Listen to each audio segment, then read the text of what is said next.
Be, andyan ka ba? Ayo, pasok. Anong kailangan mo? Napunta ako dito kasi manghihiram ako ng plancha. Gawa ng may pupuntahan ako, ibisot yung damit ko. Isa pa, yung uniform ng anak ko. Nakakahiya naman napapasukin sa school. Tapos, gusto yung uniform niya. Yun lang ba? Wala nang problema. Sige, Jaylene, kunin mo nga yung plan siya. Abot mo sa ate Chamo. Dali. Tsaka, alam mo kasi, mahal na kasi bumili ngayon ng bagong plancha. Wala pa naman akong ipon para bumili ng bago. Alam mo naman, kapos ako ngayon. Kaya nga, nandito ako para manghiram sa inyo. Ano ka ba, Cha? Naintindihan naman kita. Saka, walang problema sa akin kung manghihiram ka ng plancha. Ate Cha, Salamat. babalik mo mamaya. Gawa mo pala sa pang uniform. Oo, ibabalik ko. Ngayon pa nga ako nang hihiram, parang ayaw mo nang ipahiram. Gusto mo, hindi ko na lang hiramin. Hindi, kasi, mag-plansya pa akong uniform. Hindi ko nakalimutan, kaya babalik ko sa'yo mamaya. Grabe ka naman sa akin hindi ko pa nga nagagamit. Gusto mo, ipabalik na agad. Ayaw mo na, Jaylene, kasi di ba sabi naman ni Cha, ibabalik niya mamayang hapon. Sige na. Basta, Cha, ibalik mo na lang mamaya. Ay, salamat talaga, ha. Kaya nga ako pumunta dito, kasi alam ko naman na ikaw ay malalapitan ko. O siya, sige na, mabuti sige. pa. Uuna na ako kasi may gagawin pa din ako, Salamat nga pala ulit, tita. Ay, oo, walang problema sa akin. Sige, salamat, pe. Ate, Oh, hindi mo ba napapansin si Ate Cha? Halos buwan-buwan na lang may hinihiram na gamit sa atin. Hindi naman binabalik. Yung walis tambo doon, na hiniram natin dati, sira na. Nakita ko doon sa harap ng bahay nila, inangat-ngat ng mga aso. hayaan mo na, Jaylene. Matagal naman na yung walis na yun. Saka yung plancha, di ba sabi naman ni Che, babalik niya mamayang hapon. Oh. Paano pag nasira yun? Kaya wala akong uniform. Huwag mo na nga isipin yun. Nandyan lang sa katabi lang natin ng bahay si Cha. O kung gusto mong kunin na at gagamitin, pwede mo nang puntahan sa bahay nila. Huwag ka nang mag-ano dyan. Pe? Pe? Uy! Pe? Uy, Cha! Uy, pe. Anong kailangan mo? Ay, pe, pwede ba akong makahiram ng rice cooker nyo? Kasi naubusan ako ng gas. Meron kasi ako mamayang bisita. Hindi ako makapagluto. Sige, Cha, walang problema. Ano ka ba? Ay, Jaylene! salamat talaga. Ikunin mo nga yung rice cooker. Pakibigay kay Ate Cha mo. Alam mo kasi, pe, nahihiya nga akong umiram sa'yo kasi lagi akong nalapit sa'yo. Kaya lang wala kasi akong ibang malalapitan. Ikaw lang naman yung mabait dito sa ating village. Cha, wala nang problema. Tayo-tayo lang din naman magtutulungan dito, di ba? Ay, naku, salamat oo. talaga, pe. Ibigay mo kay Ate Cha mo. Ay, salamat. Ay, yung ano nito. Nandyan na pala yung cord niyan. Sige, salamat, ha. Ate Cha, yung plansya. Ilang araw na akong gusto yung uniform pumapasok. Ilang araw ko lang di binabalik. Sabi mo, babalik mo agad pang hapon, nung hapon. Ay, hindi pa ba napapalik ni Cha yung plancha? Oo, ate, pumunta ako dun sa kanila. Lagi pag uwi ko school, sasabihin sa akin, ginagamit pa daw niya, ginagamit pa. Nakita mo naman na ginagamit talaga, tsaka ibabalik ko naman. Nung nakaraan lang kasi, may event sa school ng anak ko, kaya hindi ko agad maisauli. Ibabalik ko din naman, ikaw naman napakaano mo yung ate mo nga, pinapahiram ako Ilang week na nga yun sa'yo. Ibabalik ko. Pati ito, ibabalik ko na din, sabay ko ibabalik. Teka lang, Cha, kasi iisa lang din naman kasi yung plancha namin. Kailangan din ng kapatid ko. Ay, oo, pe. Ibabalik ko din naman yun. Nagkataon lang na nung pumunta si Jaylin doon, nagpa-plancha ako. Sige, ganito na lang. Mamaya, ibalik mo na lang ha, kasi yung mga uniform nito kawawa naman kung gusto papasok sa school, di ba? Oo, ibabalik ko. Ano ka ba? Para naman para naman akong iba sa inyo. Tayo lang naman yung Ito naman si Cha, huwag ka naman magalit. Sige na, kunin mo na yung rice cooker. Papuntahin ko lang sa Jaylin doon, kukunin niyo yung plancha mamaya. Itong kapatid mo, pagsabihan mo nga yan, lagi na lang ganyan sa akin. Akala mo naman, hindi ko ibabalik yung gamit. Hindi ako ganong klaseng tao, no? Tinatanong ko lang naman sa'yo kung nasaan. Sige na, tama na yan. Baka magkainitan pa kayo. Sige na, Jaylin, pumasok ka na doon. Sige na, Cha. Pumasok ka na rin sa bahay mo. Ha? Sige Ibalik mo na lang mamaya yung rice cooker, ha? Saka yung plancha. Salamat. Oo.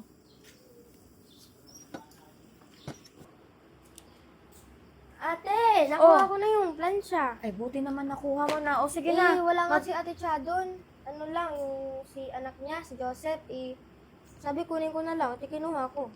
Eh, buti naman at nakuha mo na yung plancha. Akala ko nga magtatagal na naman yan ng ilang linggo eh. O sige na, magplancha ka na dyan. Saksak mo na.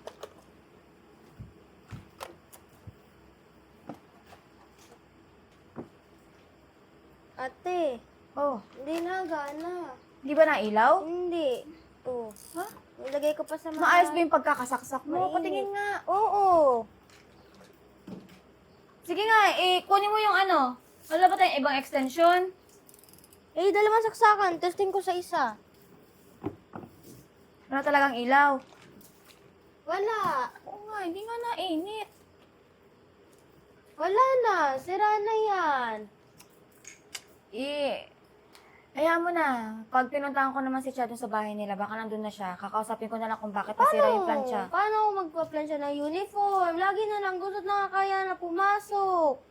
Bukas pa naman ang pasok mo, di ba? Di kung sira, di bibili na lang tayo ng bago. Pero kakausapin ko muna si Chad kung bakit ganito na nangyari sa plancha natin. Ate, kasi sabi na kasi magpairamin yan. Hindi kasi nakikinig. Alam mo naman ako, Jaylin, di ba? Ayoko naman na nagdadamot tayo ng gamit. Hanggat meron tayo, ipapahiram ko. Mas maganda na rin yung nagpapahiram ka ng gamit kaysa naman sa magdamot ka. Tayo naman yung hindi makagamit. Hayaan mo na. Sige na, itabi mo muna tong plancha na to. Pupunta ako mamaya kay Cha. Kakausapin ko. Cha! Sino yan? Ay, pasok! Anong kailangan nyo? Cha, pumunta talaga ako dito kasi concern ko sa nating plancha. Hindi na kasi nagana. Ha? Parang hindi gagana eh. Nung kinuha ni Jenny niya sa bahay, okay pa. Araw-araw ko nga ginagamit yan eh. Nung pagkagay ko sa amin, nung sinaksak ko, hindi na gumana. Oo, kasi kahit ilang saksak pa ni Jaylin dun sa saksakan. Ayaw, kahit ilaw nga, wala. Di na nainit eh. Naku, imposible yan kasi bago pa lang pumunta si Jenny sa bahay, nagamit ko pa yan, umiinit pa yan eh. Tapos isisihin niyo ako. Hindi naman ako nagkapusapan ng plancha eh, si Joseph. Kaya nga, bago mo pa makuha sa bahay yun, sinabi ng anak ko nung kinuha ko daw, nagamit ko pa yun na pang-plancha yan. O baka naman nalaglag ni Jaylin. Kaya nasira yung plancha, tapos ako pagbibintangan nyo. Cha, nandun ako nung kinuha ng kapatid ko pong plancha. Maayos siya kinuha, kasi hindi naman nalaglag. Sinaksak na agad eh, kasi pa-plancha yung uniform niya. O baka naman ikaw ang nakahulog, baka kayo nagtuturuan lang, baka mamaya nagdadahilan lang kayo sa akin para isisi nyo sa akin na ako nakasira niyan. Cha, sa tingin mo, pasabihin kong gamit, sisirain ko. Eh di ko naman sinasabi na baka mamaya na-accidenting nalaglag ni Jaylin yan, o tapos sa akin mo ibibintang. Tinatanong din naman binibintang sa'yo. Ikaw kasi yung huling nakagamit, halos ilang weeks din yan sa'yo eh. Oo nga.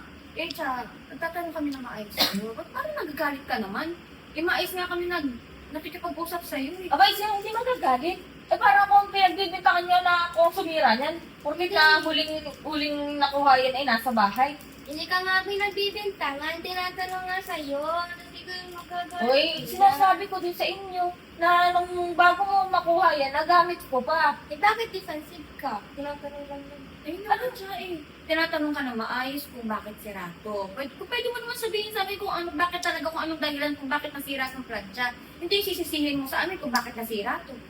Ano ba gusto niyo sabihin kung i-explain ko sa inyo? Ay, kakasabi ko lang, nagamit ko pa yan. Hindi ko nakasalanan kung nasira nung naando na sa bahay niyo. Huwag niyo ibibintang sa akin. Pagkakuha ng kapatid ko, nagkataon na nasira agad. Samantalang halos 2 linggo nasa iyo tong plancha. Uy, di ba? Baka naman sa sobrang kalumaan na yan, kaya nasira. Huwag niyo nga akong pinag-dyan. Ayaw mo na nga, Jillian, meron tayong magagawa. Ayaw na ayaw tumigil siya. Ano na lang, kunin ko na lang yung rice cooker. Kasi gagamitin namin nawalan din kami ng gasol. Rice cooker. Oo. Eh, nako, may laman pa yung rice cooker ko dyan eh. May laman pang bahaw. Eh, hindi ko muna maisasauli sa inyo. Tinan mo nga, Jillian. Hindi! Wala dyan. Nasa kabilang, nasa dirty kitchen ko. Hindi makikita ng kapatid mo. Magtatagal na naman yung rice cooker sa'yo. Kaya naman na naman ibaban eh. May laman pa nga pagka meron na akong, pagka wala, ubos na yung laman, tsaka ako isasauli sa inyo.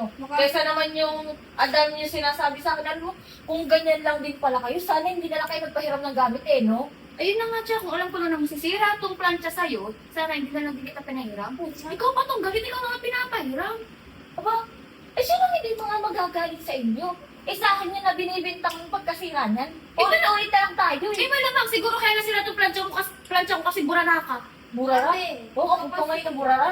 sabi ko, walang paraming sa teacher, pinagpera mo. Ay, huwag ka mag-alala. Hindi na ako manghihirap sa inyo. Dami niyo pang reklamo, porket nasira. Eh, balik mo na sa akin yung yung rice cooker kung ayaw mo nang hiram sa amin. Aba, pagbigyan niyo ako kalabukasan, babalik ko sa inyo. Sige, siguraduhin mo lang na ibalik yung rice cooker kasi kung hindi na ako talaga.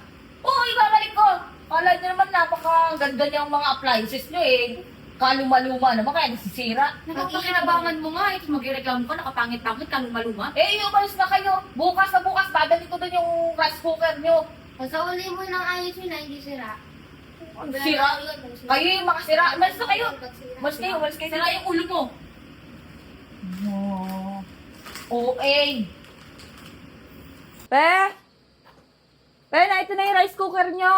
Oh, Cha. Ay, buti naman at binalik mo na. Ang tagal mo din bago ibalik to eh. Oh. Eh, pasensya ka na kasi magsasayang ako kanina, hindi na gumagana. Ano? Ano ibig mo sabihin? Eh, hindi na uminit eh. Mukhang sira na. Si Ate Cha, yun na nga ba sinasabi ko eh. Ya, wala na. Sabi na eh, masisira yan. Cha, maayos tong rice cooker bago mo hiniram. Naku, pe. Huwag mo nga sa akin isisi agad porket nasira yan. Eh, alam nga naman, alam nga kami sisihin mo eh. Nagana pa naman yan nung hiniram mo. Eh, sabi mo nga ng isang araw, may naman pa sinayang itinagana pa. Ikaw may gawa kung ba't nasira yan. Aba, hindi ibig sabihin nun eh. Ako na ang nakasira. Ayan. Sa'yo naman yan eh. Saka, Cha, ikaw ang huling gumamit. Nasa iyo lahat ng mga gamit namin. Rice cooker sa kayong plancha. Cha, 2 linggo to nasa iyo. Tapos sasabihin mo hindi mo nasira? Eh, mas matagal nyo pa rin ginamit yan kaysa sa akin kasi 2 linggo lang sa akin. Oh, ikaw pa rin huling gumamit. Sa'yo nasira, ikaw nakasira. Eh, alam nyo kasi, yung mga appliances na binibili nyo, ay mukhang mga mahuna, kaya mabilis masira. Excuse me, Cha. Eh, totoo naman ah. Noong una, nasira yung plancha. Ngayon, yung rice cooker naman. Ayun na nga, Cha eh. Yung 2 gamit namin, parehas nasa iyo. Parehas din nasira. Ito yung plansya. Hindi ko pa kukunin, hindi pa ibabalik. O kasalanan ko ba yun? Eh, luma na kasi yung mga gamit nyo. Kaya yan nasira na pag-abutan lang siguro yung ako doon nung saing ako. Ilan linggo mo rin talagang ginamit yan, kaya nasira. Hindi ka lang marunong gumamit ng mga gamit eh. Hindi mo na pinapahalagahan. Ano, hindi pinapalagahan ha? Ako, wag niyo ako sisihin kung yung mga appliances na pinagbibili nyo ay hindi naman matibay. Tama na. Palitan mo na lang tong rice cooker ko. Yun Aba. ang gusto kong gawin mo. Ba't ko naman yung papalitan, ha? Eh, kayo naman talaga ang nung hiniram ko yan, luma na yan. Bakit ko papalitan? Ano, gusto mo? Ano ka? Kala mo, feeling mayaman ka? Gusto mo, palitan ko ng bago yung Uy, rice Cha, hindi cooker usapan ng pera dito. Ha? Gamit. Dapat pinapahalagahan. Nangihiram ka na nga lang eh. Oh. Hindi nga ako nagdadamot sa'yo. Dapat pinapahalagan mo, iniingatan mo. Uy, Yun. Ba't ko iingatan? Wala na akong kasalanan kung nasira yan dahil luma na, yun nasisihin nyo. Luma na yung appliances nyo kaya nasira. Oo, Cha, luma. Pero maingat kami sa gamit kaya hindi nasisira. Aba, hindi ako papayag. Luma na yan kaya hindi kayo papalitan.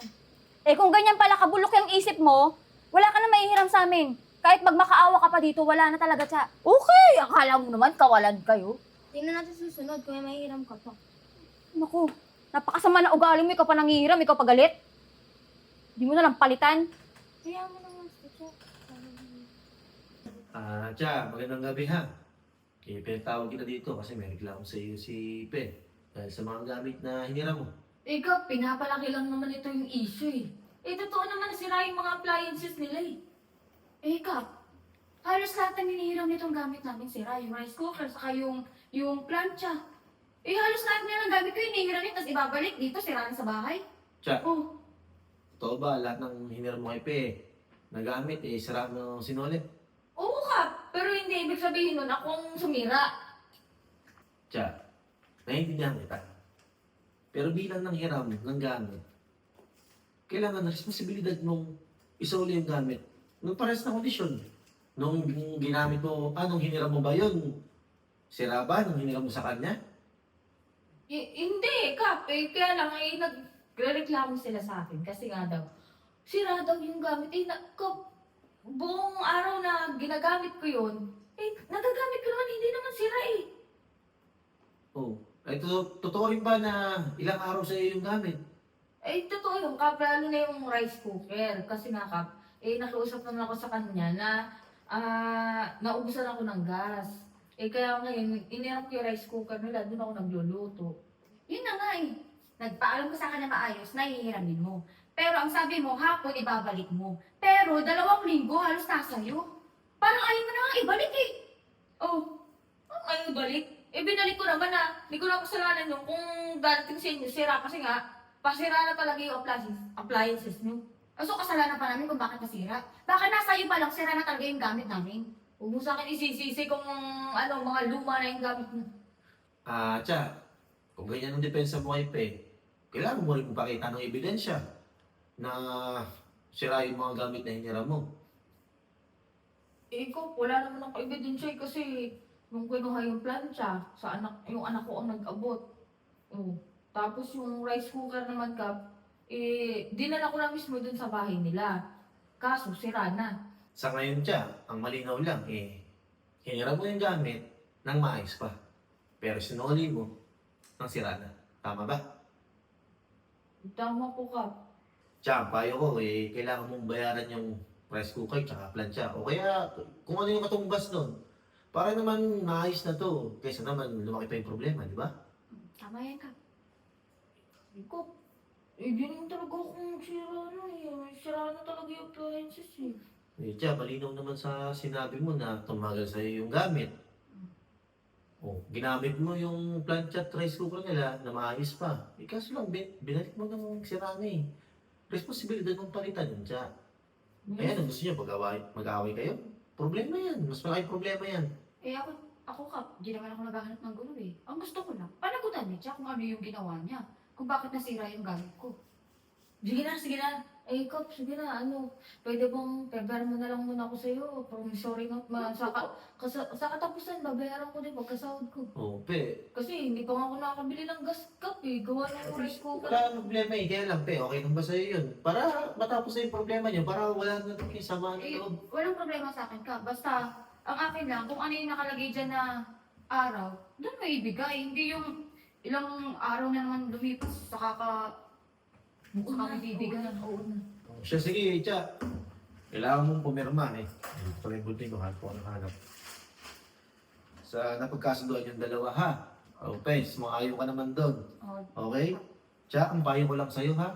Pag humiram ka ng gamit, isawin mo agad. Para makaulit ka. Tsaka para hindi na maging problema. Kaysa naman mapunta ulit kayo sa barangay, hindi mo madami itong sipil. Hindi ka, At least, halos lahat na- nagkakasundo kayong dalawa, di ba? Parang lugi naman nata ako dun, Kap. O, Tsa. Luma na yung gamit niya, papalt ako ng bago. Di sana pala, bumili na ako ng bago. Tsa, ano bang gusto mo? May problema ba tayo sa ano? Ayaw mo ba? Ano? Hindi ka pa, oo. Okay, siya, Para sige. tapos na lang usapan na to. O, pinuha mo dito. At sana kapag naibalik mo na yung gamit ko, wag mo na rin gawin sa ibang kapitbahay ha. Okay. Okay na. Huwag tayo mag-away. Para naman kayong magkapatid ng dalawa, tapos mag-aaway kayo. Sige nga, ayaw ko na may problema din sa barangay natin. Magkasundo na kayong dalawa. Hindi na, Kap. Uwi na ako. Mag-sorry ka sa akin, hindi ka mag-sorry. Sorry. Sorry. Yung may labi naman ng kaunti. Babatrip ako, Kap eh. Wala pa akong pambili mo. Sorry, pe. O yun! Okay, ano? Okay ba na yun? Ako pa lang mag-sorry. O siya, sige na. Doon tayo mag-gusto sa labas. At ako yung marami pang kasi kaso napakasakit ng ulo ko dito sa barangay. Yung dami nagre-reklamo. Sige na. Salamat po. Thank you, Papa. Sige, may inaabangan pa ako eh. Yun kasi yung gusto ko mabarangay, kaso wala dito eh. Saan kaya yun?